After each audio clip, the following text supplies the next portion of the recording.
இந்த சேதாரத்துக்கு மேல கொடுத்தீங்கன்னா உங்க காசை வேஸ்ட் பண்ற மாதிரி தான். லலிதால வாங்குங்க, நிறைய பணம் சேவ் பண்ணுவீங்க. சிறப்பு விருந்தினராக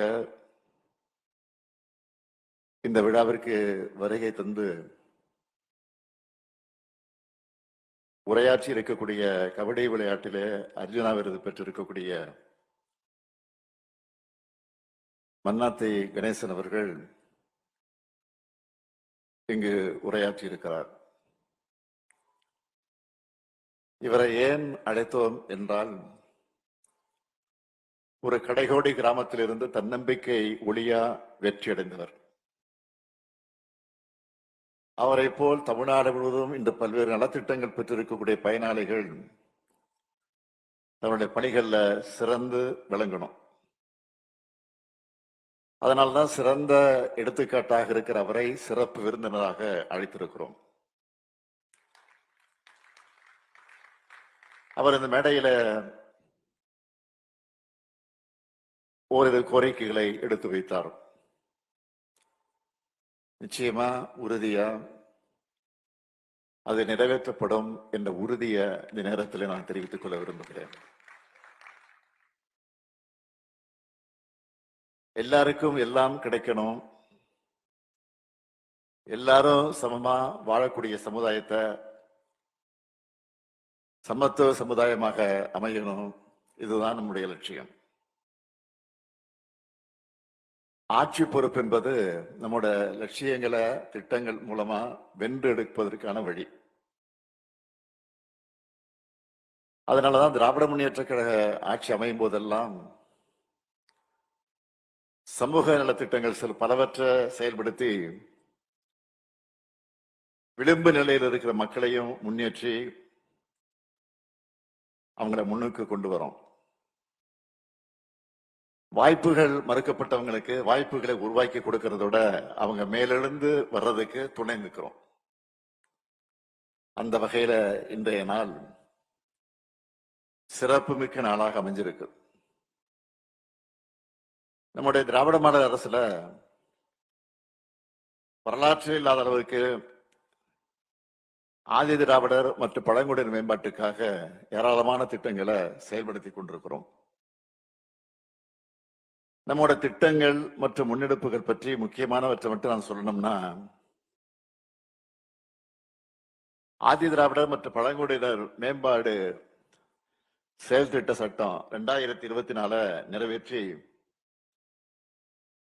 அனைவரையும் உள்ளடக்கிய வளர்ச்சிக்கான சட்டப்பூர்வ உறுதியை உருவாக்கி இருக்கிறோம். இந்த திட்டத்தால ஆதி திராவிடர் மற்றும் பழங்குடியினருக்கான வளர்ச்சி திட்டங்களுக்காக நிதிகள் விகிதாச்சாரப்படி கட்டாயம் ஒதுக்கப்பட்டு சரியா பயன்படுத்தப்படுவது உறுதி செய்யப்படுது.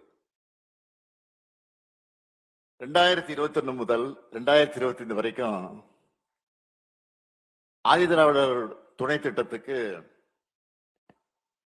87,664 கோடி ரூபாயும், பழங்குடியினர் துணை திட்டத்துக்கு 8,078 கோடி ரூபாயும் நிதி ஒதுக்கி இருக்கும். ஒரு சமூகம் முன்னேறணும்னா அதுக்கு கல்விதான் அடிப்படை. அதனாலதான் பல்வேறு திட்டங்கள் மூலமா கல்வியிலே கவனம் செலுத்திக்கிட்டு இருக்கிறோம். ஆதி திராவிடர் மற்றும் பழங்குடியினர் நலத்துறையின் கீழ இயங்கக்கூடிய பள்ளிகள்ல உள்கட்டமைப்பு வசதிகளை மேம்படுத்தி இருக்கிறோம். தேசிய நுழைவுத் தேர்வுகளுக்கு சிறப்பு பயிற்சி வகுப்புகளை நடத்துறோம். இதனால மாணவர்களுடைய தேர்ச்சி விகிதம் அதிகரிக்குது. அது மட்டும் இல்ல, ஐஐடி, என்ஐடி போன்ற கல்வி நிறுவனங்கள்ல கடந்த 2024-25 கல்வியாண்டுல 16 மாணவர்கள் மட்டுமே சேர்ந்த நிலை மாறி இந்த 2025-26 கல்வியாண்டுல 135 மாணவர்கள் முன்னணி கல்வி நிறுவனங்கள்ல படிச்சுக்கிட்டு இருக்கிறாங்க. நம்ம எந்த அளவுக்கு மாணவர்கள் மேல அக்கறை எடுத்துக்கிட்டு மேம்படுத்துறோம் என்பதற்கு MC ராஜா சமூக நிதி விடுதிய அதுக்கு சாட்சி. கடந்த காலத்துல அந்த ஹாஸ்டல் எப்படி எந்த நிலையில் இருந்துச்சுன்னு உங்களுக்கு தெரியும். அதையெல்லாம் 44 கோடி 50 லட்சம் ரூபாய் செலவுல மாத்தி மாணவர்களுக்கான நவீன வசதிகளோடு அதை உருவாக்கி இருக்கிறோம். இதே மாதிரி சென்னை, கோவை உள்ளிட்ட 6 மாவட்டங்கள்ல ஜிம் உள்ளிட்ட எல்லா வசதிகளோடு கூடிய 6 மாதிரி விடுதிகளை 80 கோடி ரூபாய் செலவுல அமைச்சுக்கிட்டு இருக்கிறோம். விடுதிகள்ல தங்கி படிக்கக்கூடிய மாணவர்களுக்கு ஏற்ற சூழ்நிலையை உருவாக்க 36 கோடி 33 லட்சம் ரூபாய் மதிப்பீட்டுல 77 கற்றல் மற்றும் கற்பித்தல் அறைகளை கட்டியிருக்கிறோம். விடுதிகளை முறையாக பராமரிக்கவும் மாணவர்களுடைய பாதுகாப்புக்காகவும் சிசிடிவி, பயோமெட்ரிக் வருகை பதிவு கருவிகளோட இருக்கிற விடுதி மேலாண்மை தகவல் அமைப்பை 27 கோடி ரூபாய 15 லட்சம் ரூபாய் செலவுல 1383 விடுதிகள்ல நிறுவி இருக்கிறோம். அடுத்து நம்ம அரசு சிறப்பா செயல்படுத்தி கொண்டிருக்கக்கூடிய திட்டங்களை முத்தாய்ப்பான திட்டமா நான் நினைக்கிறது அண்ணல் அம்பேத்கர் அயல்நாட்டு கல்வி உதவித்தொகை திட்டம். உலக அளவில் இருக்கிற டாப் யூனிவர்சிட்டியில நம்ம பசங்க படிக்க அவங்களுடைய குடும்ப வருமான வரம்ப 12 லட்சம் ரூபாயும் உதவித்தொகையை 36 லட்சம் ரூபாயும் உயர்த்தி செயல்படுத்திக்கிட்டு வரோம். இந்த திட்டத்தோட வெற்றியை நீங்க எல்லாருக்கிட்டையும் கொண்டு போகணும். 2003 இருந்து 2021 வரைக்கும் இந்த திட்டத்துல பயனடைஞ்ச மாணவர்கள் எத்தனை பேர் தெரியுமா? 6 பேர். ஆனா நம்ம திராவிட மாடல் அரசோட முன்னெடுப்புகளால கடந்த 5 ஆண்டுகள்ல 385 மாணவர்கள் ஆக்ஸ்போர்ட், எடின்பரோ உள்ளிட்ட வெளிநாட்டு பல்கலைக்கழகங்களை படிச்சுட்டு இருக்கிறாங்க. இந்த மாணவர்களுக்காக 162 கோடி 54 லட்சம் ரூபாய் உதவித்தொகை வழங்கி இருக்கிறோம். அது மட்டும் இல்ல, அடுத்ததா இன்னும் 42 மாணவர்கள் இந்த திட்டத்தின் கீழே உயர்கல்வி படிக்க போறாங்க.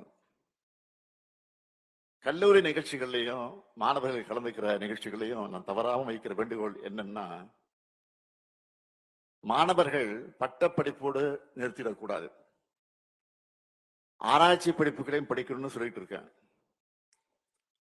அப்படி முழு நேர முனைவர் பட்ட ஆராய்ச்சியை ஊக்குவிக்க ஆராய்ச்சி ஊக்கத்தொகை திட்டத்துக்கான குடும்ப வருமான வரம்ப 8 லட்சம் ரூபாயாக உயர்த்தி மாணவர்களுடைய எண்ணிக்கையும் 2000 உயர்த்தி 1 லட்சம் ரூபாய் வழங்குகிறோம்.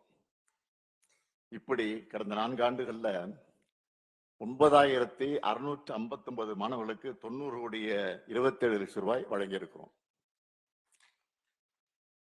அடுத்து முக்கியமான திட்டம் தொல்குடி புத்தாய்வு திட்டம். பழங்குடியினர் தொடர்பான பாடங்கள்ல ஆராய்ச்சி மேற்கொள்ளும் மாணவர்களை ஊக்குவிக்க நாட்டிலே முதல் முறையா உருவாக்கப்பட்ட திட்டம் தான் இது. இந்த திட்டத்துல தமிழ்நாட்டு பழங்குடியினர் தொடர்பா ஆய்வு மேற்கொள்ளக்கூடிய இளங்கலை மற்றும் முதுகலை மாணவர்களுக்கு மாதந்தோறும் 10,000 ரூபாய்னு 6 மாதங்களுக்கும், முனைவர் மற்றும் முனைவர் பட்ட மேலாய்வு அறிஞர்களுக்கு மாதந்தோறும் 25,000 ரூபாய்னு 3 ஆண்டுகளுக்கு உதவித்தொகை வழங்குகிறோம். இந்த திட்டத்துல 2024-25 ஆண்டுல 70 மாணவர்களுக்கு 1 கோடிய 50 லட்சம் ரூபாய் கல்வி உதவித்தொகை வழங்கி இருக்கிறோம். 2025-26 ஆண்டுல காண்டுக்கான 2 கோடிய 82 லட்சம் ரூபாய் ஒதுக்கீடு செஞ்சிருக்கிறோம். அடுத்து சட்டப்படிப்பு என்பது நமக்கு எவ்வளவு முக்கியமானது என்பதை நான் சொல்லித்தான் உங்களுக்கு தெரிய வேண்டிய அவசியம் இல்லை. அப்படிப்பட்ட சட்டப்படிப்பை இறுதி ஆண்டு படிக்கக்கூடிய மாணவர்களுக்காக சட்டக்கல்லூரி மாணவர்களுக்கான பயிற்சி உதவித்தொகை திட்டத்தை உருவாக்கி இருக்கிறோம். இந்த திட்டத்துல 10,000 ரூபாயை மாணவர்களுக்கு உதவித்தொகையா வழங்குறோம். கடந்த 2 நிதியாண்டுகள்ல 1593 மாணவர்களுக்கு 1 கோடிய 67 லட்சம் ரூபாயை உதவித்தொகையாக வழங்கி இருக்கிறோம். இந்த நிதியாண்டுல மட்டும் இந்த பயிற்சிக்காக 93 லட்சம் ரூபாயை ஒதுக்கி இருக்கிறோம். கூடுதலா மாண்புமை சென்னை உயர்நீதிமன்றத்தின் நீதிபதிகள் மற்றும் உயர்நீதிமன்றத்தின் மதுரை கிளை அந்த நீதிபதிகிட்டெல்லாம் பயிற்சி பெறக்கூடிய மாணவர்களுக்கு 10,000 ரூபாயை சிறப்பு பயிற்சி உதவித்தொகையாக வழங்குகிறோம். அடுத்து பழங்குடியின செவிலியர் மாணவர்களுக்கான உதவி திட்டம் மூலமா 184 பழங்குடியின பெண் மாணவிகளின் செவிலியர் பட்டய படிப்புக்கு ஆண்டுக்கு 70,000 ரூபாய்னு 3 ஆண்டுகளுக்கு வழங்குகிறோம்.